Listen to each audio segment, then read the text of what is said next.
looks good. There we go, a brand new top on it.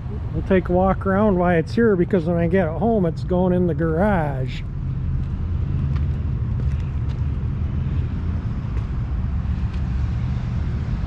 Yeah, looks good. I'm happy with it. How's everyone else happy with it? Hopefully. Ford sometimes, well, they didn't do it this time. Sometimes what they'll do is this will do this for, I don't know why. After you leave it down for a couple times, it'll not do it anymore. Okay. But make sure that it's folding nice. You know, it's got a little accordion to it and everything, and you should be fine.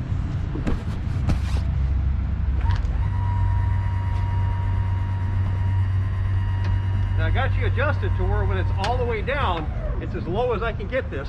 Okay. Any lower, you adjust this, you can make it go a little lower, but then when it goes up, it has a little dip over the doors and you can't close the windows. Okay. So you can push it down if you need to put a boot on it, obviously. With these, I think you can latch them. Yeah, okay. Yeah, the manual said to latch them before you run the top like down. Camaros yeah. in that, you don't. You leave them open because it gives you about another inch, and it can go down a little further. Okay. But it's bottomed right out, so you should be fine with that. All right.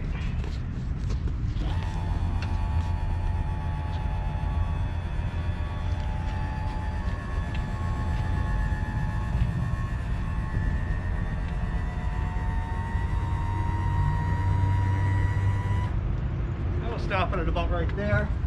And then you zip the window back in. Yeah, that's what this little hanger's here for.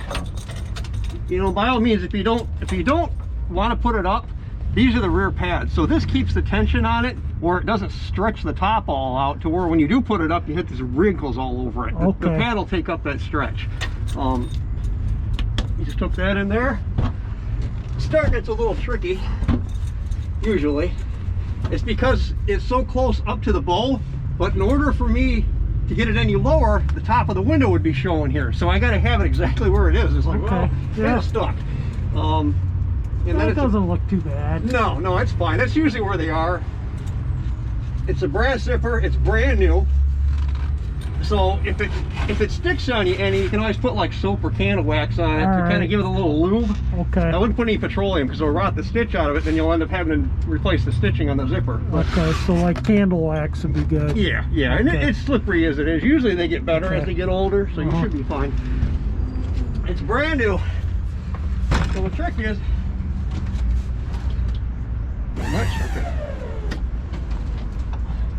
get these things aligned in here. Once you get them in there, you're fine. It takes a little muscle the first couple times. Like I said, this thing's been on for about a half an hour now. So the weather stripping's still all fresh now. Yeah, this thing is hard rubber, and once it butts into it, it fights you tooth and nail. I mean, you're trying to crush it down. And of course you got tension from the back. It's got so much leverage pulling on the back, plus the weight of that window's pulling on it. You know, to keep that window looking nice, it has to have a little tension on it, but it kind of gives you a lot of problems trying to put this thing up. It's like, well, but if you have to, up in the frame here, this part here, you can grab onto this and then just use that as a leverage point to pull forward if you need to. Oh, okay, I see what you're doing. Yep. And then you can kind of line it up and then use your thumb to locate that hook. And then and then latch it down. Now this spot here, I was looking at it and I was pondering grinding it down. See how the hook has a little curve to it? And it's crashing right where that little spot is right there. And I pondered zipping that down so it was like at 45 degrees. I think the hook would seat a little tighter in there. Okay. But I didn't want to do it without asking or anything. And it's like, well, I have a new set of hooks somewhere from another mechanism, and I'll look at them. Maybe I can. Yeah, maybe the hook's shaped differently or something, you know. But the way it sits, it kind of comes in at like a square, and it doesn't really bite it like I'd like it to. Yeah, this top header was off of another parts car. Oh, okay. Well, maybe that's so I'll look at the one from the original. Yep. And maybe those hooks will be better. Yeah, maybe they are. I back these all the way out because you got new seals. Okay. Yeah, it lies pretty good. But when you look at it from this angle, you'll see that it kind of crashes the corner in the front, and it has like this gap in between the bottom of the moonet there. And I wish it would fit a little tighter. It'd make me, I mean, I don't think it's gonna pop on you, but it could be better. You know what I'm saying? Well, I'll definitely look at that when I adjusted the hooks on these. I ran them out probably 8 turns just so I could latch it, because once that seal was on there, I couldn't latch it. I mean, I was fighting with it. It seals along the front. I did the flashlight up in there. It looks like you got a good seal right across the front, so you shouldn't get any water in there. And of course, it didn't raise it up enough to where it's giving you problems with this thing sealing in the corner. So I think you'll be okay. Okay. In the event that time goes on, you give it a couple weeks or whatever. If you want to like run it in one turn, you got to loosen the Allen head, and then you can just turn it real easy. And of course, I oiled it all up, so the Allen head should come out real nice now. So, but the glass really didn't need any adjustment. I tried to adjust the glass the best I could with the old weather stripping. No, it was really good. Because I had the doors gutted down to the bare shells. Yeah, and they're lubed up real nice and everything, and that's really the only thing you can do. I tried to adjust this one up a little bit. What I did is I tipped the window this way a little bit, and that was all I did to it. I mean, we're talking maybe a quarter inch at best, but that was really all I did with any of it. But like I said, I was pretty much messing around trying to get that back and it looked perfect. You're like, I got a brand new interior coming for the car. Oh, good. And I got a new padded dash. Nice. So that's the project next, is the dashboard. I'm going to start turning. That is a project too. That probably will be around Christmas before I get the seats and all that. Well, I got the carpet, but and they're sending me a new boot. I have the original boot that's never been put on the cart. I don't think it's ever been used since day one. I don't know that you might have to have the rear interior in it, because it's got 2 snaps on the quarters. It does, and then I think on the back of the seat it might have something too. So to fit it, you're really going to kind of need the back and pad it together, but you should be fine. But the seat covers are supposed to be identical, pre-sewn, where I popped those off, some new padding. You probably have to put some burlap on the bottom. I'm sure it's all blown out. No doubt. What we've done before too is when you put the burlap on the bottom, we use like a layer of jute, like you'd have under the carpet, a good layer of jute, and you put it over the whole bottom of it, and then cut it out where the listings are. And then that will give you a good base to where the springs won't get pushed down in one area and not in another. It'll kind of take it all down as one piece, and it kind of helps you out when you're putting the cover on it. It should make it a little firmer for you. I've done them on brand new cars when I worked in a Ford dealer, and we get brand new cars that they have a seat cover replaced. So I've done it, but not on a 54-year-old car. It's like you got to build them as you go. And, the new ones are nice. It's like snap together almost. And then maybe I got to get the rest of the chrome done and buff the paint. And that's what I was talking about. I steamed it and I put the window in, and then this is what I got. It should come out on you, because all it is it just needs to shrink up a little bit. But to make it tighter, I was like, I didn't want to make it any tighter. It looks 100% better than probably if I did it myself. Not too bad. All right, I got to go in and pay somebody. All right. Unless you're doing them for free these days. Oh, no. I'll tell you, I would in some cars. I mean, it's a nice little car. Yeah, wow, it's a trip driving it with a top on it.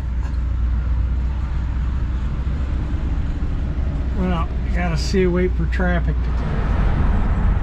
That was a get up and go from 0 to 50 on a cold engine. The cold light just turned out when I stepped on the accelerator. So anyway, we're gonna go fill it up with gas and then take it home. Yeah, it's really not that. I got my window open. It's really not that bad. No real wind leaks or wind noises. Pretty good. Oh wow, that car almost lost it. Did you see it? That yellow car up there? It was flooring it and started fishtailing pretty bad. Got a full tank of gas now. This is rush hour, so the traffic's just been miserable. Yeah, and I got all the windows up. There's just minor wind noise you'd expect from a convertible, the sound of the wind rushing across the top and stuff, but it's pretty quiet, surprisingly, for a convertible. We got it home. All right, there we go. Home with a new top. I'm going to clean the car up a little bit, and it's got dust on the... Yeah, it just needs a good little wiping down, so we're going to do that, and maybe in the next week or so, I'm going to start tearing into the dashboard. I don't know if I'm going to do it the next day or two. I got the clock in this car, the fuse is out for the clock. and I put a fuse in it once and the clock didn't go. It probably needs to be taken apart and cleaned. But I got a new old stock one from a guy. He sent it to me for $5 plus shipping. So I got it for $13.05, but he told me it didn't work. New old stock one that didn't work, which isn't uncommon.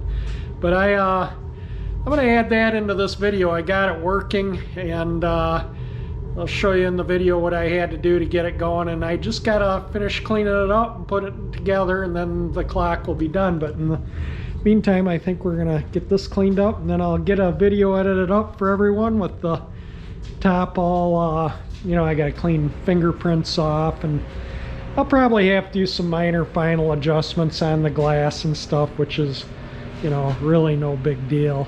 And you know, we'll let the weather strip settle, let this strip that goes across the top here settle, and let it sit here with the windows up a day or two, and then we'll tackle adjusting all the glass up nice and pretty. The driver's door windows down, I think I'm gonna put it up, and we'll just let it sit here with the windows up and the top up. There we go. I put up that window, and I'm just gonna leave the windows up. And again, like I say, I'll do a final adjustment on the glass in a few days. Let the weather stripping, you know, take a set from sitting. But there we go.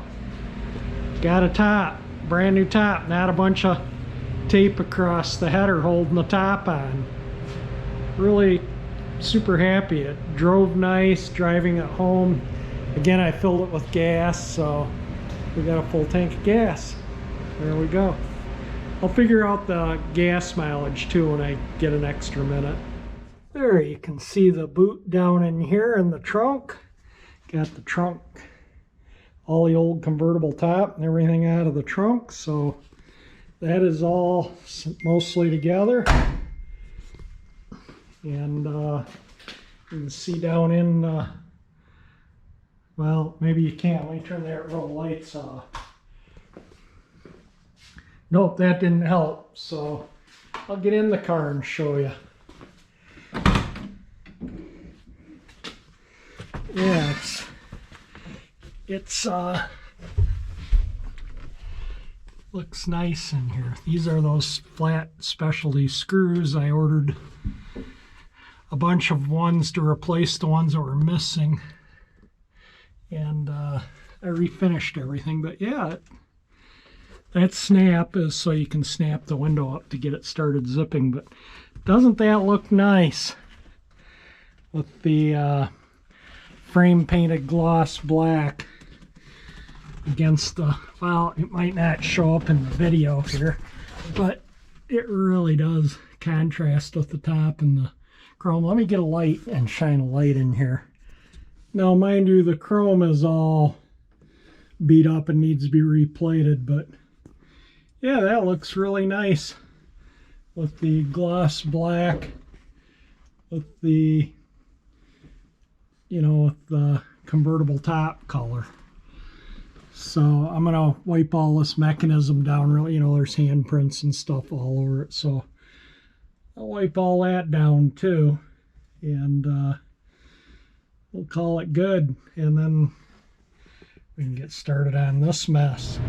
All right, I'm gonna make a little video here, and I don't know, it's just tedious, so I can't really video, but this is a new old stock clock, non-working one for the '66 Galaxie I got from a guy. Gave it to me for $5, but again, it was non-working. Well, the problem was the part that winds it. It's a little spring for this. See this little thing right here? That little spring that holds that, actually it goes in the other way around, but holds that in is messed up, and that doesn't stay latched in there. This is the spring that runs the clock, and this is what winds it. So see, there's a contact right there, that makes contact with this, energizes the magnets and ratchets this around. But this little pawl here is supposed to, see that little sharp tip, supposed to latch into a thing on that, and allow that spring to be tensioned to unwind, run the clock, and then once it unwinds and those contact touches again, it moves us and rewinds the spring. So I gotta fix this and then rewind the spring and put it back on. If I can do it, I'll show it on the video. If I can't, well, and at least we tried, right? This is just a nightmare to video, but there's a little tiny spring. You can see part of it right there and part of it right here. And this part hooks around this little dog that holds it in that groove to prevent it from, you know, so the clock stays wound and the spring unwinds it. That's like a, see how this turns continuously on there? Get it to, see how it just turns freely? It's supposed to lock so the spring can unwind and run the clock. So this is the fault as to why this clock doesn't work, is that little, I just don't know if that shows up or not, but it's just the tiniest little hair of a spring on there, and I got to get it, it's not staying on this piece, which needs to go around the other way completely. And I'm just going to horse with it. It's just not something I can video. So what I feel is wrong with this is there was a rubber, I think a rubber O-ring down in here that thing bit onto. And I tried different size O-rings and everything, kind of got to cut them and remove them because they're too thick, and they just make it so that spring can't turn this anymore. So I got this. I'm going to take a razor blade and cut it really thin. This came out of this. I collect this kind of stuff, you know, so like I have this. I buy this stuff whenever I see it in estate sales. And but this, I thought maybe I would, that's where I got that little rubber piece from, was this box. It's this right here. But anyway, we got a nice little assortment of this is all stuff that was in this box. I don't know, I bought this in an estate sale so long ago that I don't even remember. I mean, I've had it for probably 20 years, and I've used pieces out of it doing air conditioning work. Also have this. Alright, so I'm just going to hunt around and see what I can find. If I can fix this clock, great. If I can't, oh well. So now you can kind of see I got a little bit more of it apart. Let me set this thing a little bit. So this is the spring and that mechanism that the contact, the electromagnet. This is what drives the clock. This is attached to the pressed on the top, and that's what prevents it from going back. But this is all loose. I think this is the problem. I don't think there was a rubber piece in there. But see how that's loose? And then this falls off, and I think this is supposed to be on there and then peened tight so that thing bites into that track. So I'm going to try and put it back together. I'm going to attempt. You know, we have nothing to lose here. This clock doesn't work. So if it doesn't work when I'm done, we've lost nothing. Well, I don't know if that's going to work or not, but I tapped it back on. These were falling off, and that may have been the problem. So I tapped them back on and peened that just slightly over, and then I'll very carefully tap this back on, and then I'll hook up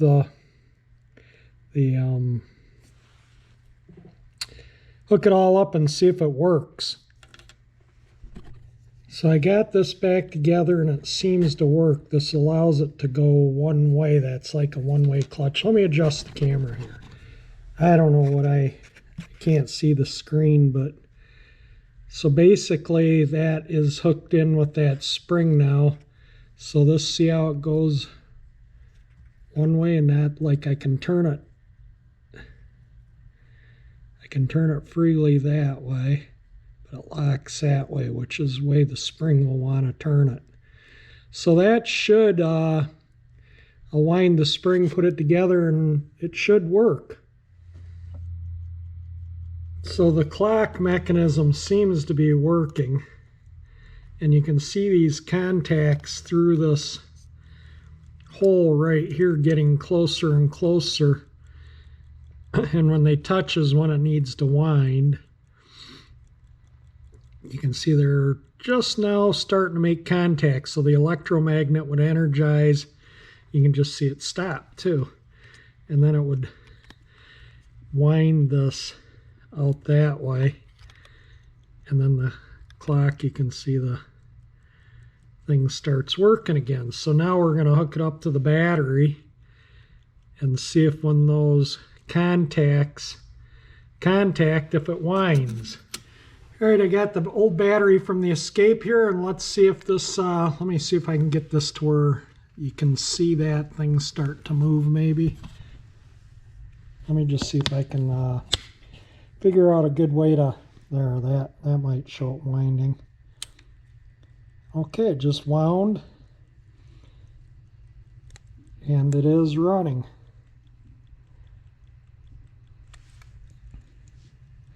So if this stays on there, every time that thing comes around to where those contacts touch, it should wind.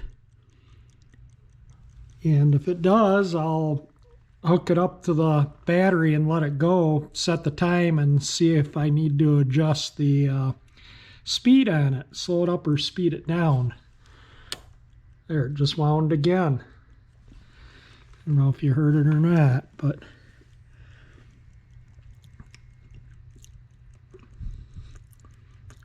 it is winding.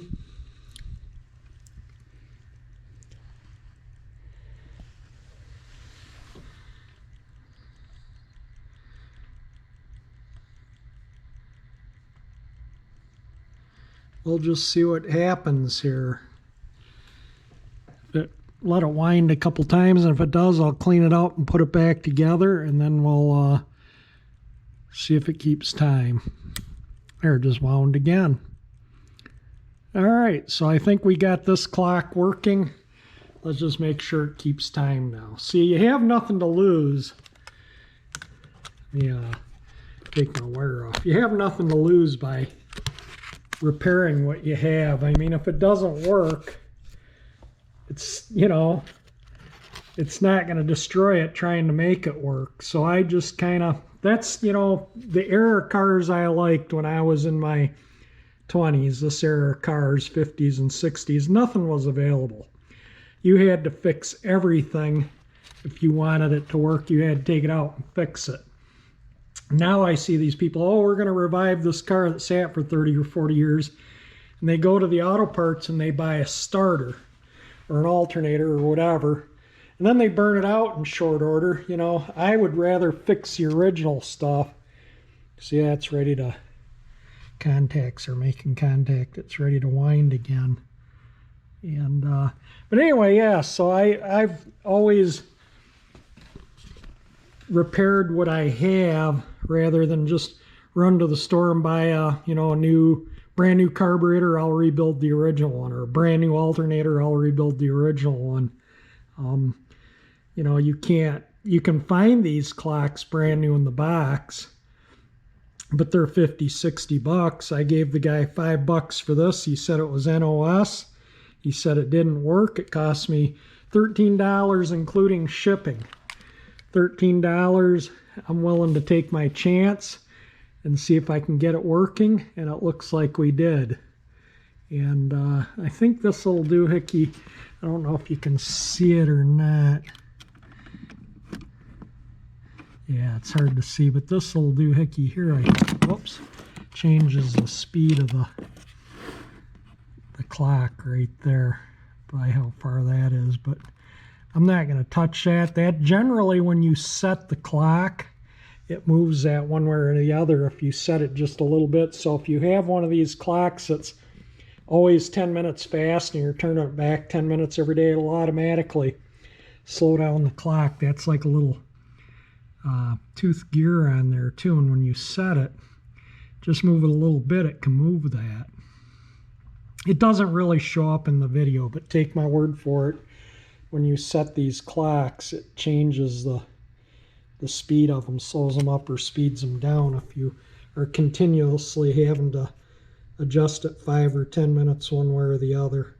It's been sitting here running about 15 or 20 minutes, and so far it's keeping time. I set the time on it, and we'll see what it does. But like I say, so far it is working. Let's see if we can hear it wind once. Just wound. All right, we're going to let that go overnight and see how it keeps time. All right, I came over here earlier and pulled the battery and went to spray the motor with WD-40, the stuff, and I didn't have my can with me. So anyway, just kind of see what I do.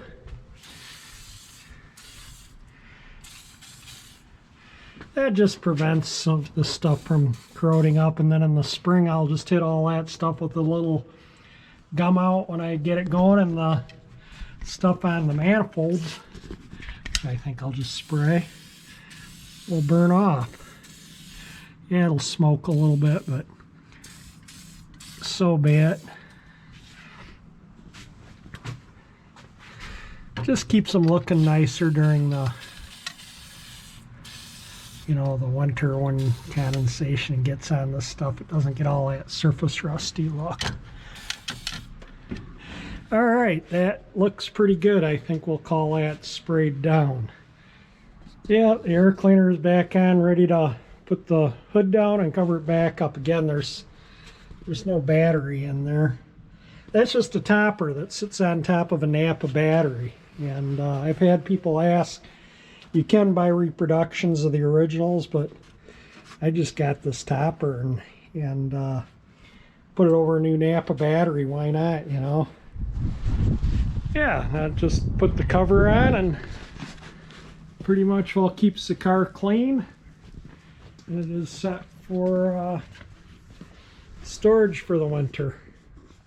That's the battery to the Bel Air. So if you're wondering, you know, it's just a Napa battery, and I put it on my maintainer and it's already to maintain.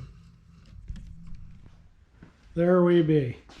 All right, I'm going to call it a day on this. The clock is still sitting here winding. I had to put a pair of vice grips on the negative. My little alligator clip kept popping off there. But it is still, that's the time. It's still keeping time. And been running over an hour. I don't think I'm going to let it run all night. It looks like it works just fine, keeps time just fine. It's just going to sit here and run until I go in. But anyway, that's going to be it for this video. Definitely, if you like the Galaxie with a new top, for sure hit the like button. It definitely will help cover the cost of that top. And if you want to see this car, all the dash and interior done up and that working clock installed, subscribe to my channel by hitting that 348 icon that pops up on the top. And thank you for watching my videos.